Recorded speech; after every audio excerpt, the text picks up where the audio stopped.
After running it back up from the pits of a violent downswing, I decided to run halfway around the world to every gambler's favourite nation, the United States of America. In my last video, I ran hot at the Commerce Casino in Los Angeles, but due to LA's awful traffic and me being a massive life nit, I decided to bounce from California to the land of the alligator, Florida. After flying to Tampa and spending way too much on a rented Prius, so much for that life nit thing, me and my mate got an Airbnb in a nice part of town for a much more affordable rate this time, right down the road from the gorgeous, and I mean gorgeous, Seminole Hard Rock Tampa. We were set up to grind. And over the coming weeks, that's exactly what we would do. My very first session in Tampa was on a Tuesday night, and I hopped into a 2-5 game. There was no 5-10 running, it was 2-5, and then the next biggest game was 10-10 with a $10 ante and a 20 straddle.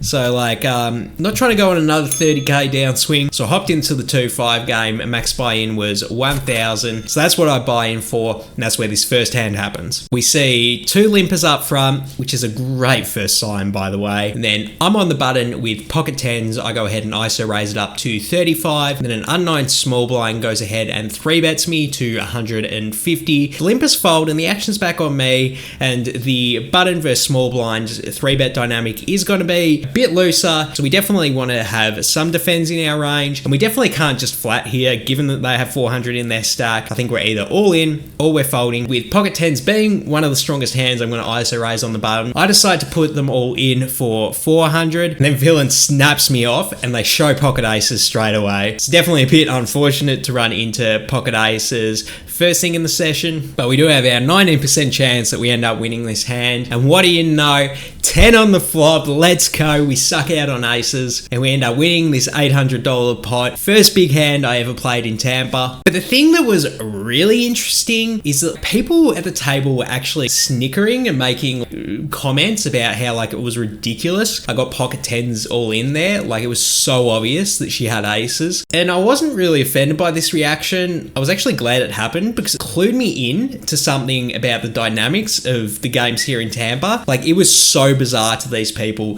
to get pocket 10s all in pre-flop for 80 big blinds. So bizarre, in fact, that they had to have this outward reaction, they couldn't keep it in. And that told me that I have to be very careful when playing against 3-bets and 4-bets, because apparently it's bizarre that someone would do it with anything other than aces. So I definitely kept that information under my hat going forward as I'll play in Tampa. Needless to say, there was a world of difference between this game and the 5-10 in LA. In this next hand, we see two more limpers, again to my button, including a short stack cutoff who had about 110 in their stack. Then I'm on the button with ace-7 of hearts. Now, usually if we were deeper stacked, I would just standardly raise this hand over two limpers in position, but the cutoff, limping off such a short stack, was very suspicious, and I think they're probably going to limp raise all in a lot, expecting me to raise a lot since, they know I'm some nutcase who 4-bets pocket 10s all in pre-flop. So I decided to just overlimp this hand, as does the small blind, and then the big blind checks. So we're 5 ways to a flop of jack of hearts, 9 of hearts, 8 of diamonds. So we do flop the dog end to a gut shot straight draw, but more importantly, we have the nut flush draw. And then the small blind actually decides to lead out for 10, under the gun calls, and then finally the cutoff does decide to rip it all in for 105. And I actually think they have a pretty strong range here. Queen 10 offsuit for the flop straight, a bunch of 2 pairs and sets on this board. So honestly, I did consider just folding. Having said that, I think it is a bit too tight. They do have a hand like jack 10, 10, 9. We've got really good equity to try and outdraw on that hand. Plus, it's not totally impossible that they do have a hand like 5-4 of hearts. So I think it will be way too tight to fold the nut flush draw here, particularly with people left to act who have already V-pipped, i.e. have worse flush draws in their range. So I don't. I decide to call, as does the small blind, and then under the gun gets out of the way. So we have a locked main pot and a dead $0 side pot with me in the small blind. And then the turn is the queen of hearts. Let's go. We turn the nut flush. I mean, we do lose to some straight flushes, but I ain't complaining, and I'm definitely not complaining when the small blind decides to rip it all in for 740. I almost break my wrist snap calling this bet. If they got the straight flush, you get my stack, buddy. Power to ya. And then the small blind shows 10-3 of hearts. They did turn the flush, and they do have the redraw of the straight flush, so we're actually not totally out of the woods here. They do have some outs to try and win the 1,480 side pot. The cutoff actually showed Jack 10 of spades, so they did have top pair on the straight draw. So really only fading 2 outs on the river, which is the 9 of diamonds. Beautiful river. We end up scooping both the main and the side pot with their turn nut flush draw. Let's go. Honestly, small blind shoving the third nuts there was probably the most aggressive move I've seen all session. That's not to say it's bad. I think it's a fine play and everything. It's just 2 hours in, that was the most aggressive play I've really seen, besides me shoving the pocket tens. And it really did clue me in, as well as people, big reaction to me for betting tens, that the game dynamics here in Tampa are probably pretty tight in general, which is definitely something I need to make note of as I play this next hand. So the cutoff goes ahead and opens it to 15, and then I'm on the button with pocket tens again. Standard 3-bet spot here, particularly if we know that 3-bets look nutted in the game. I'm probably never getting 4-bet, except for if they have aces. So I go ahead and make it 50, and then the cutoff does call. So it heads up to a flop of 10-7-3 rainbow. No, I'm not joking. I have absolutely smashed the flop yet again. Top set this time. The villain checks it over to me. I go ahead and c-bet 35. It is a bit on the smaller side in a heads up, particularly for a board this wet. But,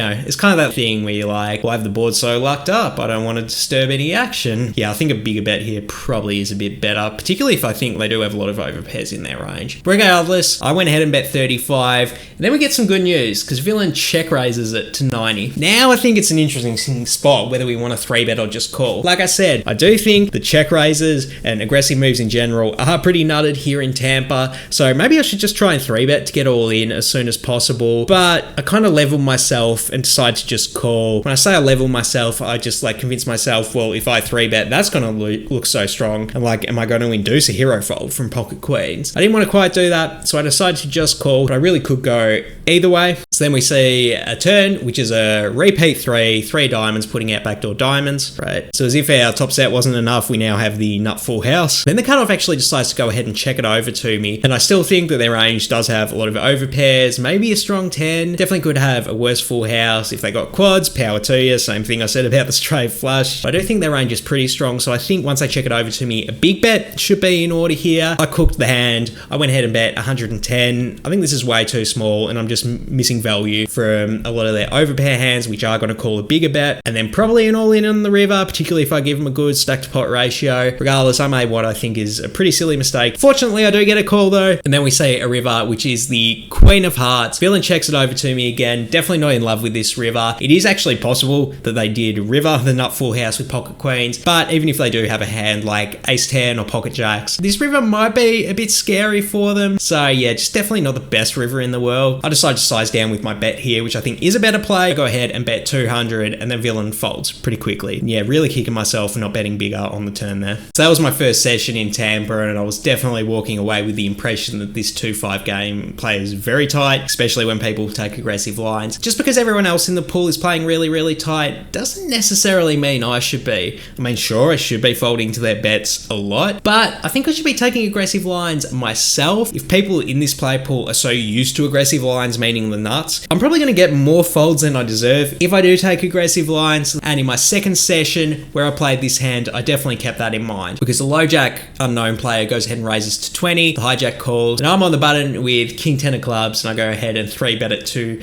100 for aforementioned reasons about this raise looks so strong, and I'm never really going to get 4-bet. I go ahead and make it 100, and I get a call from the low jack, and then the hijack folds. So it heads up to a flop, which is queen 10 9 with 2 clubs. Let's go. We have middle pair and the flush draw. When villain checks it over to me, this board is going to be great for their range. Keeping what I said in mind about them probably not having any 4-bets pre-flop except for aces, they have all the sets on this board. King jack suited definitely could be in their range as well, and if they do have a hand like pocket 8s or pocket 7s, they're probably going to fold to a bet. So I really don't see any practical reason to bet here with this hand, except for to get value from the nut flush draw specifically. That's just way too tight tight of a range to value target here, and I don't want to bluff them off a worse hand, obviously. So actually I think this is a slam dunk check spot. Maybe I got it too in my head about always wanting to take aggressive lines, because I actually did decide to c-bet here, and I even chose a pretty big size. I went ahead and made it 120. I actually think this c-bet is kind of a punt, and I actually really hate it, but apparently I'm an aggro fish because I go ahead and bet large. I bet 120, and then Villain shockingly decides to go all in on this board that's great for their range, where they have a bunch of sets and 2 pairs. Who would have thought? They go all in for 400, and even though I do think they have a super strong range here, definitely can't fold with my flush draw plus pair. It's way too much equity to just give up on here, particularly with 2 cards to come. So I throw in the call, and then what do you know? They show pocket queens.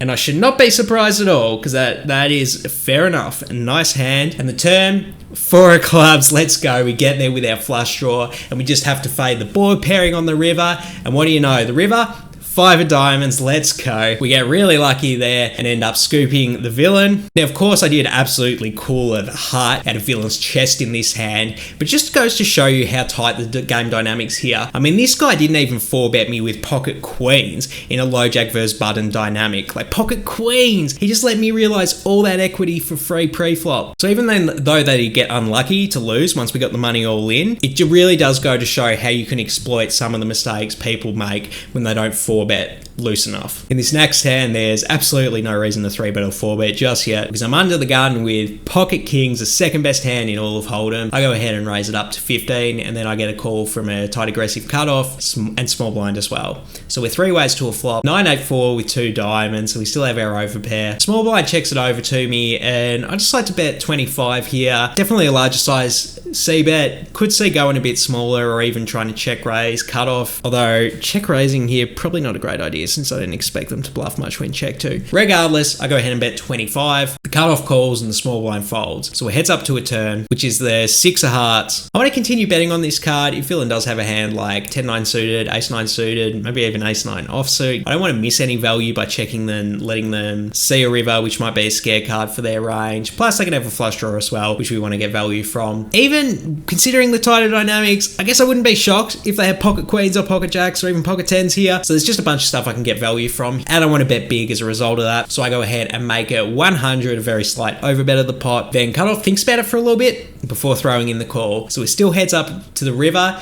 which is the jack of diamonds. Absolutely awful river. If Villain did have Jack 9, they got there. If they did have pocket jacks, they got there as well. But the most obvious draw they got in was the front door diamonds. So I think we just have to check it over to the Villain and honestly hope it goes check, check. It does not go check, check. Villain goes ahead and bets 200. And now with everything I've been saying this vlog about the tight dynamics in Tampa 2-5, we can just absolutely not pay off this bet here. I mean, honestly, I think it'd be close anyway, but the fact that game dynamics are so tight, we just can't let them call in position with their naked flush draw and then pay off this big river bet. So I decided to fold my hand, and honestly, I am very, very happy with this decision. I think I saved myself $200 here. So I came back yet again the next day, 3rd day in a row, and yet again I'm 3-betting light. A passive cutoff limbs, and then a loose aggressive button actually goes ahead and raises it up to 20. So there are some loose aggressive players in Tampa, don't get me wrong. And when I'm in the small blind with pocket 8s, standard 3-bet here. I said light 3-bet, it's a standard 3-bet. I go ahead and make it 80 with my 8s. Then the cutoff folds and the button calls. So it heads up to a flop of 9-3-3 rainbow. I decide to go ahead and bet 65, and then Villain calls. So it still heads up to a turn, which is the king of spades. Kind of a scare card. I definitely think Villain could have floated on the flop with king queen. Could play this way. So yeah, definitely not the best turn card in the world. So I definitely want to check it over to Villain. Then they go ahead and bet 100. I don't think I can fold just yet with my pocket 8s. So I don't, particularly versus a 1/3 pot size bet. I throw in the call here, and we're still heads up to the river, which is the 7 of hearts. Actually a pretty good river.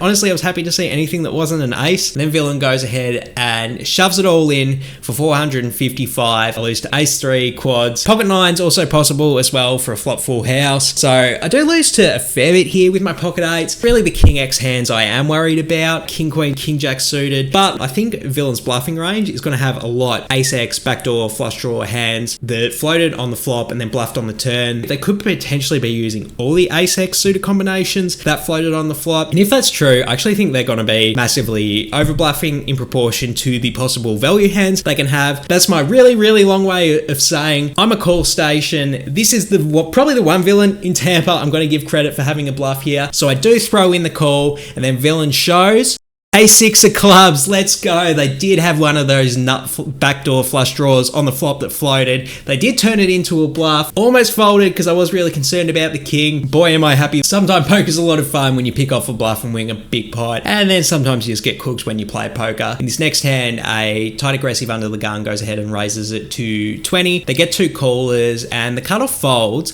The only reason I bring it up is because when the cutoff fold, they accidentally exposed the ace of hearts, which is definitely relevant information as we go forward. Then a tight aggressive button goes ahead and 3-bets it to 75. The action folds to my big blind and I got pocket kings. Definitely am concerned about the tight dynamic of under the gun versus button and also just the tight dynamics of 2-5 in Tampa in general. But not concerned enough to not 4-bet kings out of position here. I go ahead and make it 200 and then under the gun goes ahead and rips it all in for 1,000.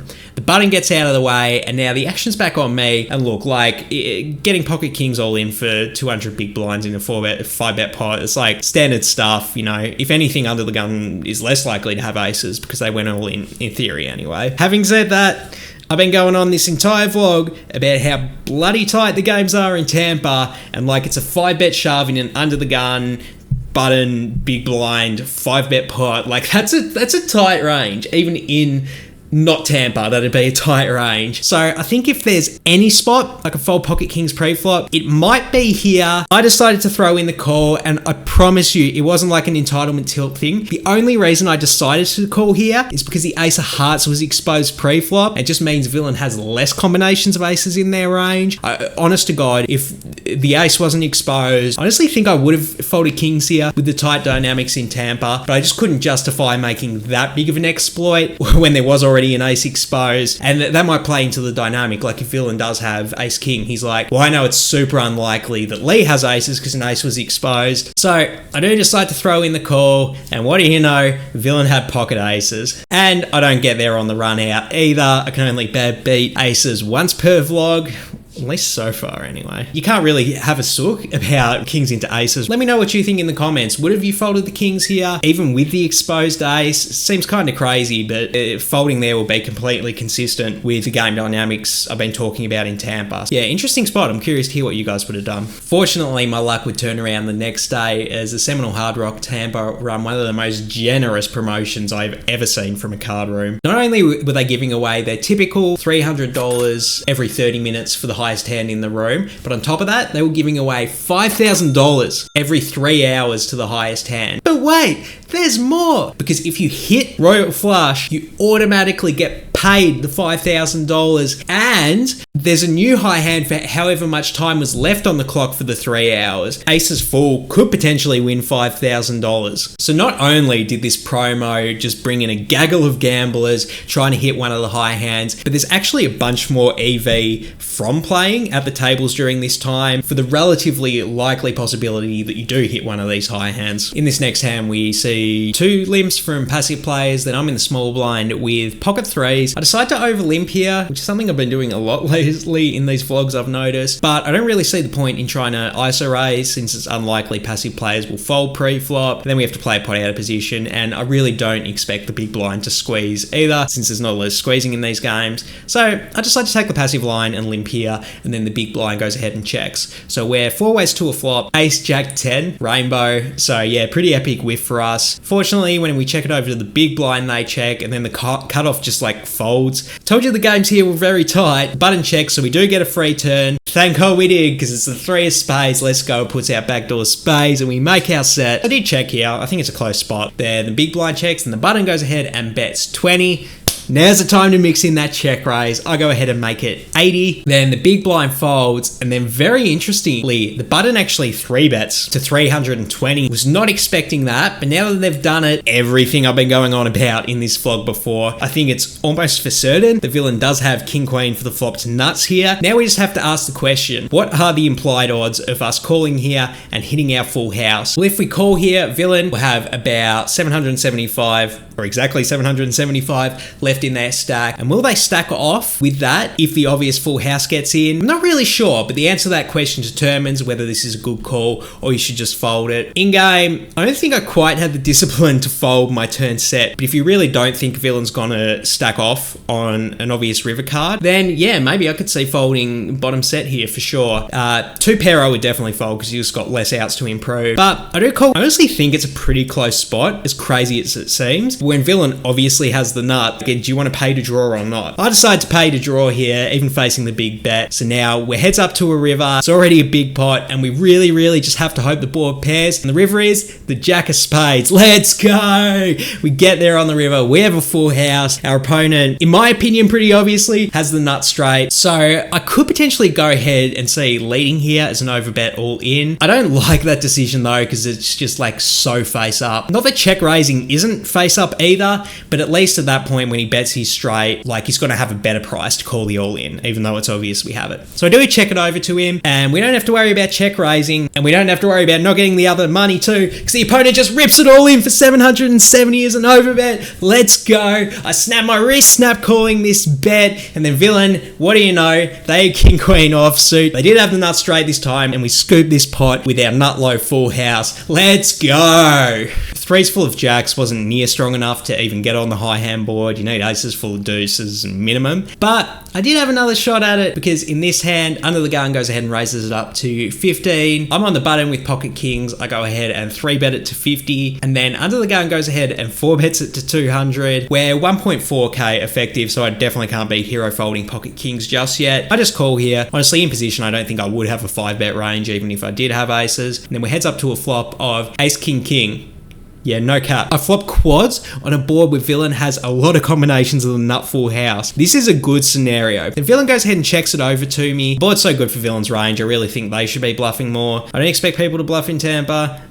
Really could go either way here, whether you want to bet or not, but I decided to check, hoping the villain would bluff on the turn, or maybe turn like a full house on the turn or something. That'd be pretty cool. I check it, and then the turn is the 10 of hearts, making the 4-card rainbow. Villain checks it over to me again, and here I just have to try and bet to try and get all in, build a pot, etc. I decide I'm betting 200, and then under the gun folded. We didn't cooler him, and they didn't have pocket aces there, but then we show our quads, and then we end up going on the board for the 5k high hand for about 12 minutes when someone hits a jack high straight flush, and we don't end up winning any of the promotion money. This session really made me believe in Florida as a viable place to play poker. Like, this promotion had the room absolutely jam-packed. All 46 tables, I think, that they have in the Hard Rock Tampa were absolutely filled to the brim. There were so many games running, and the EV you make from just sitting in the promotion is really high as well. It just really seems like a great place to play poker, even though the games were like very tight. Plus, winning $1,090 in that session didn't hurt either. I came back the next day and didn't run quite as good. I think this is the point where I started to get a bit of a reputation as a really aggressive 3-better, and I probably took it too far. I started to have a few losses in Tampa, and then I was a very irresponsible, degenerate gambler, and I didn't even gamble on the Sunday to close out my first week in Tampa. So those were my first impressions after my first week of grinding in Tampa, Florida. I think the games were just as passive, if not more passive, if that's even a word, than the games at the Commerce in LA were. But where the difference was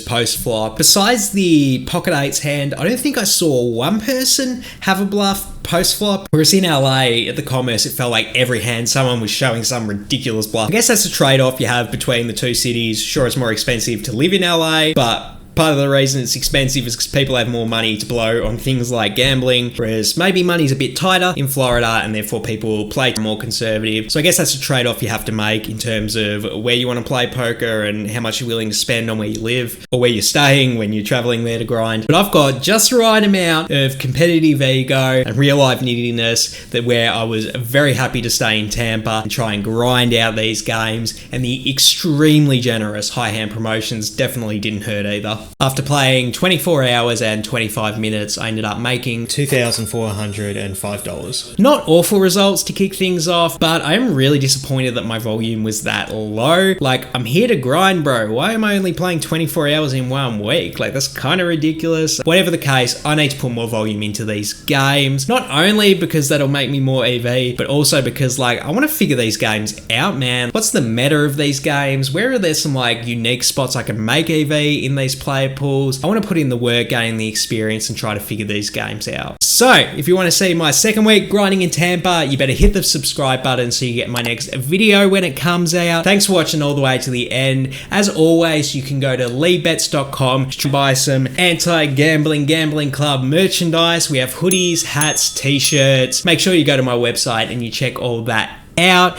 But for now, I'm out of here. Peace.